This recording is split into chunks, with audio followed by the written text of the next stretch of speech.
llevando esta noticia, esta palabra para el pueblo de Dios.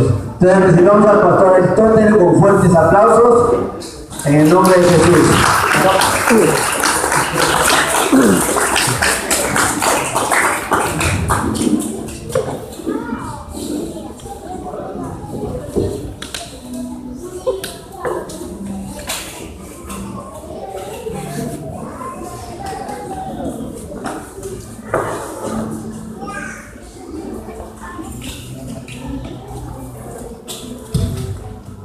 Señor los bendiga a cada uno de ustedes. El Señor los bendiga a cada uno de ustedes. Amén. Ustedes están como en el tiempo del Señor Jesús. Estaban viéndolo al Señor Jesús y es como si lo estuvieran viendo a un vecino cualquiera. Y era el Rey de Reyes, Señor de Señores. Y esta noche Él está presente y quiere tocar las puertas de su corazón, quizás de una nueva manera. Muchos de nosotros ya conocemos a quién es Jesús, sabemos sus promesas, pero muy poco hablamos de los requisitos para recibir sus promesas. ¿A quién no nos gusta que nos prediquen de las promesas, sí o no? ¿A quién le gustan las promesas del Señor? Amén. ¿Ya ves? Nos gusta, a mí me encantan las promesas. Y en estas semanas he estado compartiendo con bastantes personas, especialmente con hombres que están en el ministerio, con gente que están al frente de congregaciones y especialmente con mucho liderazgo, ya sea en Abancay, Arequipa. Hay gente que están interesados en saber que hay más que las promesas. Hay más que las promesas y a veces tenemos que recordar quiénes somos. ¿Cuántos papás hay aquí? Mamás y padres. Usted siempre juega con esto. Le promete algo, pero usted quiere algo de los hijos, ¿sí o no? Si tú me tomas esto, te voy a comprar esto. Siempre hay promesas, pero antes de las promesas, el hijito, ¿qué va a hacer? Un requerimiento. Usted le dice, si haces esto, entonces. Y eso es el corazón de Dios. Dios quiere dar todo. Y dio todo. Pero lo que pasa es que muchos solamente hemos escuchado la promesa, pero muy poco ahondamos en lo que Él exige para recibir esas promesas. Y quizás eso vamos a hablar un poco en el trayecto de esta presentación. Les pido que me puedan, antes, problemas que a veces cuando estoy solo me olvido que soy casado. Saludos de mi esposa, a la Gospel, Perú, y de mis hijos, Eliel, Jacob, Sara, Jemima y Natalia. También, Dios mediante, el próximo año ellos están aquí en una gira con todo un elenco a nivel nacional. Estarán haciendo una gira, así es que estemos orando por eso. Amén. Amén. Vamos a leer el capítulo 3 de Santiago, versículo 13 en adelante.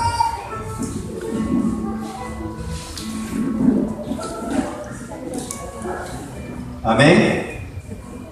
A mí me gusta que cuando doy un texto bíblico podemos ir a la lectura, y cuando se lee y se mira las letras y se pronuncian, como que nos acordamos más. Santiago capítulo 3, versículos 13, rebasando el capítulo 4 hasta el versículo 2. Dice así. Vamos a leerlo en voz alta. ¿Ya lo tienen? Santiago, capítulo 3, del 13. ¿Ya los tienen? Sí. Muy bien. Santiago, capítulo 3, versículo 13 en adelante. Dice el texto: ¿Quién es sabio y entendido entre vosotros? No escucha esas voces celestiales. Vamos de nuevo a leer. ¿Quién es sabio y entendido entre vosotros? Muestre por la buena conducta sus obras en sabia mansedumbre. Pero si tenéis celos amargos y contención en vuestro corazón, no os jactéis ni mintáis contra la verdad, porque esta sabiduría no es la que desciende de lo alto, sino terrenal, animal, diabólica. Porque donde hay celos y contención, allí hay perturbación y toda obra perversa. Pero la sabiduría que es de lo alto es primeramente pura, después pacífica, amable, benigna, llena de misericordia y de buenos frutos, sin incertidumbre ni hipocresía. Y el fruto de justicia se siembra en paz para aquellos que hacen la paz. ¿De dónde vienen las guerras y los pleitos entre vosotros? ¿No es de vuestras pasiones las cuales combaten en vuestros miembros? Codiciáis y no tenéis, matáis y ardéis de envidia y no podéis alcanzar, combatís y lucháis, pero no tenéis lo que deseáis porque no pedís. Muy bien, hasta ahí nada más. Nuestro tema de esta noche o de este tiempo, no creo que sea... ¿Ya está? Nuestro tema tiene que ver mucho con la actualidad. Realmente, hermanos, la iglesia está dormida. El enemigo se ha encargado de adormecernos y nos ha adormecido de muchas formas y muchas maneras. Estamos como cuando el Señor llega al huerto de los olivos, desesperado, angustiado, con una angustia tan extrema que dice, el texto dice que hasta cuando se fue a arrodillarse y a orar con su padre, estaba sudando gotas ¿de qué? De sangre. ¿Y qué les dijo a sus discípulos antes de ir a orar? Oren. ¿Sí o no? Oren. El Señor estaba en angustia y cuando el Señor regresa, después de una hora de orar, ¿cómo los encuentran sus discípulos? Vuelve a repetir, ¿cómo estaban? Bien. ¿Cómo estaban? Bien. Así está la iglesia en este tiempo. Perdónenme, pero tengo que decirlo. Uno puede dormir cantando, y yo he escuchado a mucha gente que duerme, canta y habla. ¿Ustedes lo han hecho? ¿Alguna vez han escuchado personas que están durmiendo y están hablando? Hasta otros caminan, otros como que están comiendo, abren la boca. Así está la iglesia. Yo no digo que la gospel está así, la iglesia universal está así, está durmiendo. La iglesia universal está que ronca y sus ronquidos normalmente están saturados de teologías, saturados de, ¿cómo se dice esto? De revelaciones, saturados de palabras hermosas, de promesas que a veces ni se encuentran en la Escritura y que nos mantienen adormecidos. ¿Saben por qué? Porque la iglesia primitiva estaba en guerra. La iglesia primitiva sabía que estaba en guerra porque estaban siendo perseguidos. Y la iglesia primitiva corría, desesperada. No les importaba su casa ni sus posesiones, tenían que ir porque detrás estaba viniendo Saulo con mucha gente para llevarlos a la cárcel, y en la cárcel no solamente lo llevaban, sino que lo azotaban, lo castigaban y muchos eran muertos. ¿Qué ha cambiado? ¿Qué ha cambiado? Nada. La iglesia verdadera está siendo perseguida, pero muchos están dormidos. Y esta noche yo quiero que ustedes despierten, que se dé cuenta que estamos en momentos de momentos críticos donde el pueblo de Dios, si no se levanta y no abre sus ojos, realmente va a ser tarde cuando se dé cuenta, y cuando la marca ya esté en sus manos, usted mismo lo va a pedir, usted se va a dar cuenta. Eventos mundiales. La Primera Guerra Mundial. Mira los eventos que han realmente ha configurado el universo, que han configurado el globo terráqueo en su geografía, en su cultura, en su socialmente, económicamente, políticamente. De eso es lo que quiero hablar. Porque al final usted y yo nos vamos a dar cuenta que nada ha sido por casualidad, ni la Primera ni la Segunda Guerra Mundial. Y este tercer movimiento hacia la Tercera Guerra Mundial tampoco es casualidad, todo ha sido programado. Todo ha sido programado, por eso acabamos de leer Santiago capítulo 3. Si usted se da cuenta, ahí el Señor nos está dividiendo. Hay muchos que hacen la paz y otros que están en la contienda. Nos hacen la división exacta. Por eso en el reino de Dios no hay medio blanco. Ya se está pareciendo un poquito más blanco. No hay. ¿Eres blanco o negro? O perteneces a la luz o a las tinieblas. O eres de Dios o perteneces a Satanás. No hay medias tintas, no existe. La Biblia nos dice o eres o no eres. Esta palabrita de eres o no eres me hace recordar cuando yo tenía 16, 17 años, cuando estábamos en el partido marxista. Ahí nos decía, ¿eres o no eres?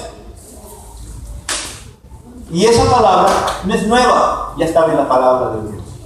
Así es que en la Primera Guerra Mundial, en lo militar, yo quiero que ustedes observen, creo que las letras están grandes como para que se den cuenta, alrededor de 20 millones de personas, aún más los contables, solamente los contables estamos hablando, solamente contables, son 20 millones de personas.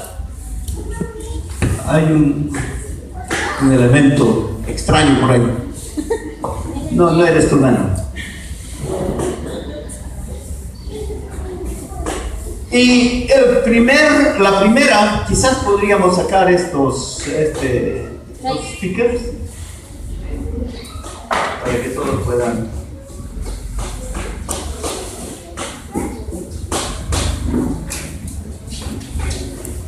Y esa cantidad o apague la luz también es interesante, la sugerencia del hermano. ¿Alguien puede apagar? ¿Sí? Especialmente lo de adelante, ¿no?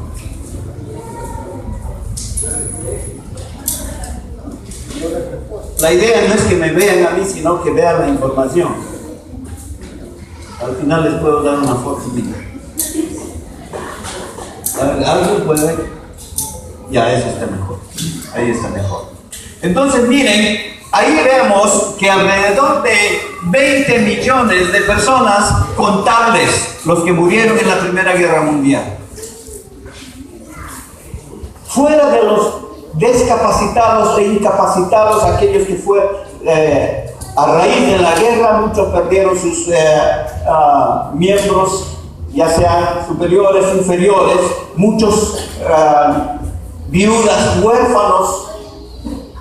Mucha gente pobre empezó a surgir porque no solamente las ciudades, sino los campos fueron minados.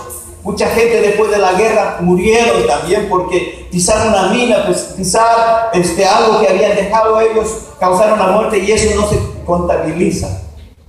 Son miles y millones.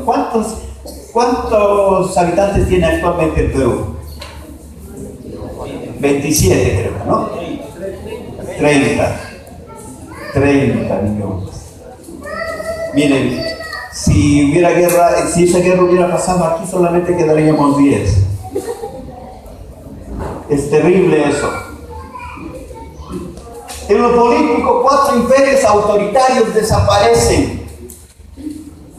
Se derrumbaron el imperio del zar, el imperio ruso, el imperio alemán, 4 imperios que hasta esa época eran los que manejaban la política, la economía a nivel mundial, desaparecen a raíz de la Primera Guerra Mundial.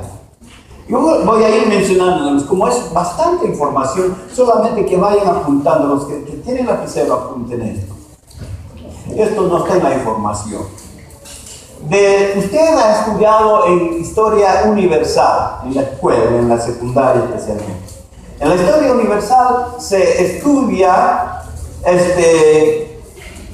a la familia merovingia, de los merovingios. Hay algunos profesores aquí.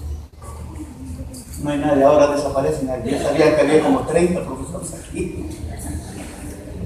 La familia merovingia era una familia que eran reyes, príncipes casi de toda Europa. Y increíblemente esa familia procede de la raíz hebrea, entre comillas hebrea. Entonces ellos, por alguna razón llegaron a ostentar los más altos, no solamente puestos, sino conquistaron mucho territorio, especialmente en toda Europa que se conoce ahora. Y de esa familia merovingia es la reina Isabel de Inglaterra. Ahora, para que ustedes se vayan familiarizando, la reina Isabel de Inglaterra es familia de Clinton, del presidente Clinton, de Bush, de Obama. Son familias de Rockefeller, son familias de Rothschild, son familias, y ellos han formado un club que se llama el Club de Bilderberg. Es un club que son dueños de toda la tierra. Usted va a decir, no vas a votar por qué, ustedes están votando por ese club, porque ellos ya saben quién va a salir. Ellos ya han puesto dinero, ellos ya han mandado aquí gente que están trabajando con ellos, y eso lo hacen en todo el mundo. Y cuando no sale como ellos planean, entonces existe un país que cambia la ruta. Uno de esos países que cambió la ruta del voto popular fue Chile, con Allende. Fue Panamá. Ellos simplemente invaden, nadie le puede decir nada a Estados Unidos. Invadieron Canadá, invadieron Guatemala, invadieron Haití, República Dominicana, invadieron cuando César Chávez, ¿se acuerdan que cuando estaba en la presidencia lo llevaron a la cárcel? Pues llegó el ejército, lo llevaron ahí, pero se levantó las naciones y fue liberado. Pero ellos hacen lo que quieren. Ese grupo que se llama el Club Bilderberg, ellos son los dueños, y ellos no son desde 1910, donde estaba en plena Primera Guerra Mundial. Ellos son de los merovingios. ¿Desde qué año surgen los merovingios? A ver, maestros, profesores, ayúdenme. Hace años, de aquí el profesor Darwin.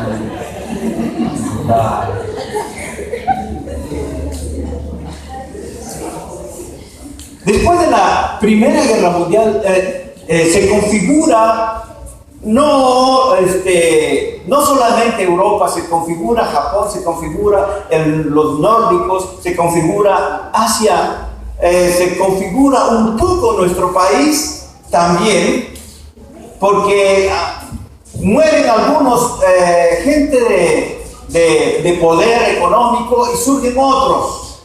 Ustedes van a notar que en esos años empiezan a surgir muchas familias en este país que no se conocían. se me olvidan los nombres en este momento, ustedes deben estar más familiarizados. En lo social se transforman, en las diferentes capas sociales se cambian. Los ricos que tenían grandes terratenientes, dueños de bancos, después de las bombas, destrucción de bancos y todo, entonces ellos desaparecen y surgen nuevas, pero este grupo que dominaba y que domina hasta el día de hoy, ellos permanecen intactos. Consecuencias tecnológicas, esto es interesante.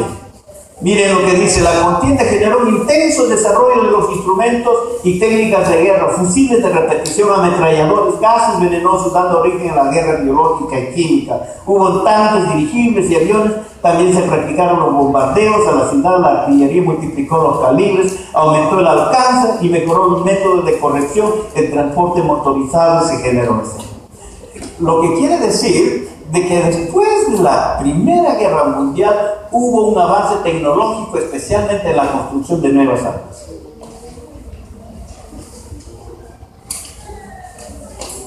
Las consecuencias políticas en Alemania, en 1928 surge un poder en Alemania. Miren, Hitler no aparece de la noche a la mañana en el espectro político, militar, sino que fue todo un proceso. Antes de que Hitler asumiera el mando, él era un soldado, y que al ver que Alemania firma su rendición, se dan cuenta de que realmente Alemania podía haber vencido en la Primera Guerra Mundial, pero que solamente por este poder político y militar y económico que existía, ellos a los soldados les decían: sí podemos vencer. Pero cuando este poder venía a la dirigencia, decía: es imposible que nosotros ganamos la guerra. Entonces Hitler se da cuenta y se levanta y organiza un movimiento, y después que él organiza y se levanta contra el ejército alemán, a él lo toman preso y lo ponen 9 meses en la cárcel. Es interesante cómo se mueve este grupo de Hindenburg, porque después de 9 meses sale, pero sale para ser el primer ministro de Alemania. En poco tiempo, él asume el liderazgo total de Alemania, y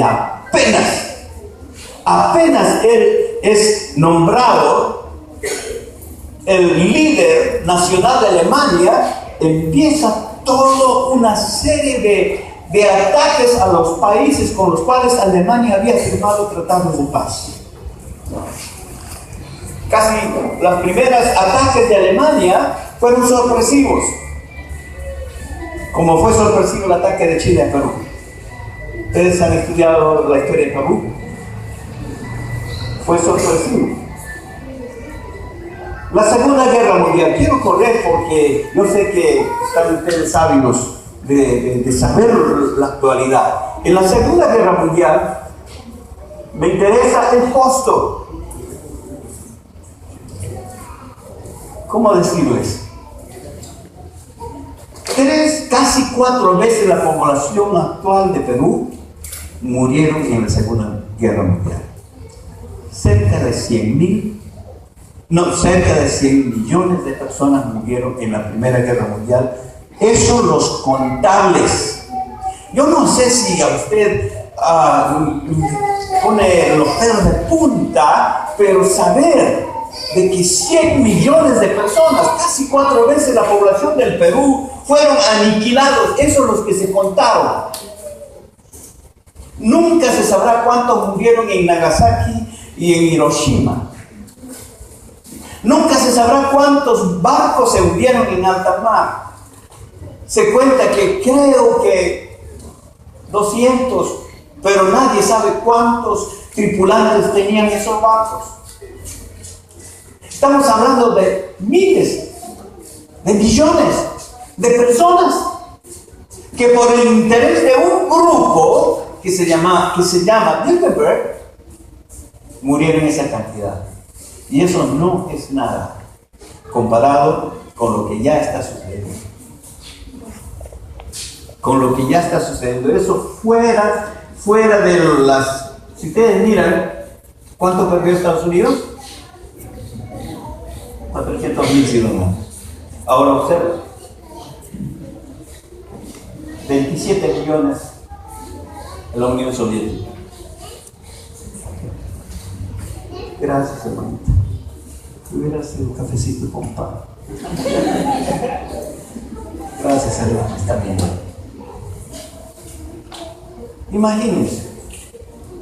¿Se acuerdan cuando los que son de mi, que son contemporáneos con algunos de ustedes? Antes, cuando había un muerto, ¿cómo nos ruborizábamos? ¿Sí o no? Ahora todos los días vemos asesinatos ya. Uno más, una decima hasta pisamos por encima, uno más que lo saque a un lado. ¿Ya ves? Y cuando no hay muerto, se regresa a casa para cuando salen encuentran más. Pero hermanos, nos hemos hecho insensibles. Nos hemos hecho insensibles hasta que nos toquen a la puerta, hasta cuando alguien de la familia muere o es asesinado o asaltado. Y eso está pasando con la iglesia. La iglesia no sabe cómo está pasando la iglesia de Afganistán, de Irak. No sabe lo que está pasando con la iglesia de la India. No sabe lo que está pasando en China. Nosotros miramos solamente las bendiciones, más de 100,000 millones de cristianos en la China. Pero usted no sabe que no puede poner una cruz. Usted no sabe que pueden cantar. Usted no sabe que para que ellos pudieran tener libertad religiosa. No existe. No existe. Pero mira cómo crece. Acá nosotros hasta lo podemos avanzar con Cristo, con bien. Pero ¿cuántos vienen cada semana invitados por usted? ¿Cuántos vienen evangelizados por usted? Y eso significa que estamos dormidos. Hermanos, eso es el costo humano que perdió en la Primera Guerra Mundial. Consecuencias políticas, usted lo puede leer. Desaparecen los regímenes fascistas, fin del imperio japonés. Ahora usted va a decir, eso sí, esa organización de la Organización de Naciones Unidas es la salvación. Mentira, es la organización que fue creada por Nuremberg para poder lograr calmar a todos los países y a todos los líderes mundiales. ¿Usted no se ha dado cuenta que ha salido una nueva forma de cómo calmar a los niños? Antes no les dejaban, así le hacíamos, el niño se callaba. Yo eso así fui enseñado. No, mi padre me miraba así, ya tenía que estar calladito, aunque tenía ganas de gritar. Pero después hubo una etapa en que tienes que dejar que tu hijo pueda expresar. Y lo dejamos expresar. No, yo creo que no ha llegado en este país todavía eso. Pero ahora los niños, hasta se divorcian de sus padres. Sí. Al niño, el padre no le compra lo que el niño quiere, el niño lo que hace es 911 y viene en menos de 5 minutos y está en la puerta la policía o un asistente social. Ellos no golpean, rompen la puerta, entran, buscan al niño, no le preguntan a los padres, directo al niño, ¿qué pasó? Y el niño si dice, violencia infantil, violencia normalmente, que he visto que mi papá le gritaba a mi mamá y yo no puedo soportar. Al padre lo llevan a la cárcel, a la madre lo llevan a un refugio y el hijo se queda con el Estado.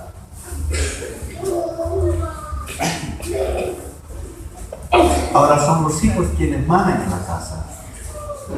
Yo no sé si se quiere eso, pero empezó poco a poco. Y todo eso, esta Organización de las Naciones Unidas tiene un departamento que se llama los derechos humanos.